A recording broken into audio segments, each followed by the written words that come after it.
Here with B Square in the House of Genre for Indianapolis Online Community Magazine. This is the spot to check out all the great artists. We are here today with gospel singing sensation Barry Dixson, and he's going to talk a little bit about his ministry, his vision, and what he's all about. How you doing, Barry? Pretty good. Good, man. Glad to have you, man. Glad to be here. So, tell us about Barry Dixson, man. How'd you get started? Man, I'm originally from Chicago, and I started playing probably at the age of 14. Started out with Donald Buster Woods. He's a big tough guy from Chicago, and made my way here to Indianapolis and started a group called Reflections of Worship. Wow.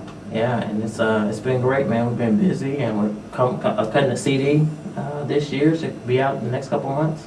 Super. Now you said Reflections of Worship. Is that a singing chorus, a chorale, a choir? Tell people a little bit about the makeup of your group. That's a group, about 6 singers.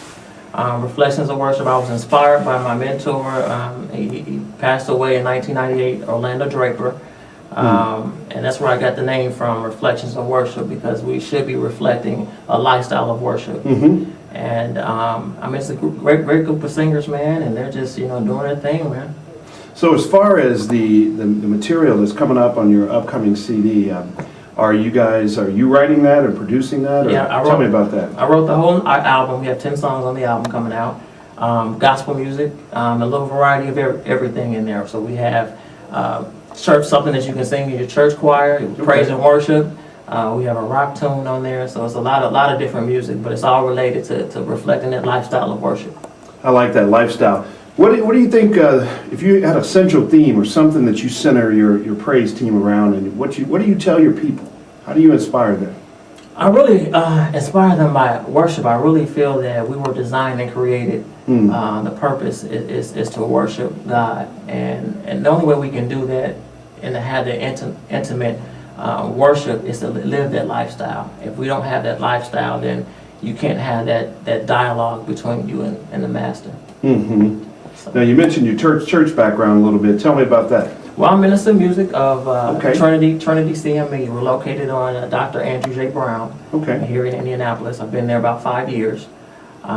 So I've been busy doing that. I'm a Minister of Music there. We have men's chorus, women's chorus, and all of that. So yeah, it's been pretty busy for me. Sounds like you're wearing a lot of hats. Oh yeah. How do people find out about you? Where can they see you? Well, you can check us out on Facebook. We're on MySpace, reflectionsof.com, and be looking out for that CD. I have a lot of people on the CD. I have Sheree Reed, who's playing bass. We have Aaron Williams, who is, people don't know him, he's Michelle Williams from Destiny's Child, his brother. He's producing it. I have Wendell Lowe, he's producing a couple tracks for me, so it's going to be great. Check us out. We're going to be looking forward to that, man. So we're going to do a little chirching. You got a little hip-hop on there? Hip-hop, something for everybody, huh? Something for everybody on there, yeah. Now, a lot of people out there may not know, we're sitting here talking artistry and music, but you keep mentioning lifestyle and worship. Man, tell us, where did this thing come from? How did you come to know the Lord? Man, I've been raised in the church all my life. In fact, my dad is a minister, and ever since I was a little boy, man, I just was singing in the church choir, man. I had the desire to worship God. I was baptized at the age of 7. And man, I just, of course we all stray away from the Lord, but I've always been brought back. And what's really connected me is the music aspect of it. It's really connected me to God. That's my time to really get in tune with Him. He's been giving me, a lot of lyrics and a lot of words to minister to people, man. And my whole goal and purpose is really to minister to everyone, and hopefully my music can touch people across the nation. I mean, that's awesome, man. Now, you talked about where you grew up at. Tell me a little bit about that as relating to your job now as minister of music.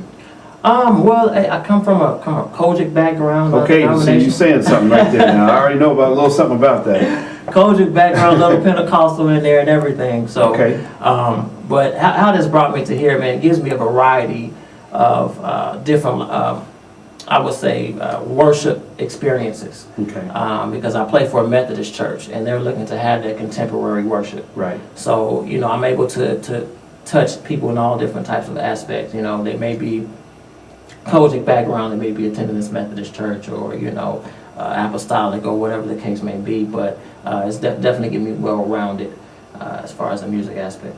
I've been worship leader over the years at a few places. Isn't it wonderful how now the walls are coming down? I mean, this is not Mr. Gorbachev, but the walls are coming down. The religious walls, you know, that have bound us for so long, you know. And you probably see that as, you know, as minister music and sitting on the organ. And we really appreciate you coming in the House of Genre, man. And we wish you just God's blessings and Godspeed. And may He just multiply you. And like your spirit, you mentioned the word worship a lot, like that. And that's what we're all about here in the House of Genre Gospel. So we look forward to hearing your upcoming project, and we just wish you the best success for 2010, brother. Oh, I appreciate it, man. I appreciate it. All right. Well, with that, we're going to wrap it up. This is B Squared for Indianapolis Online Community Magazine in the House of Genre, saying peace. Peace.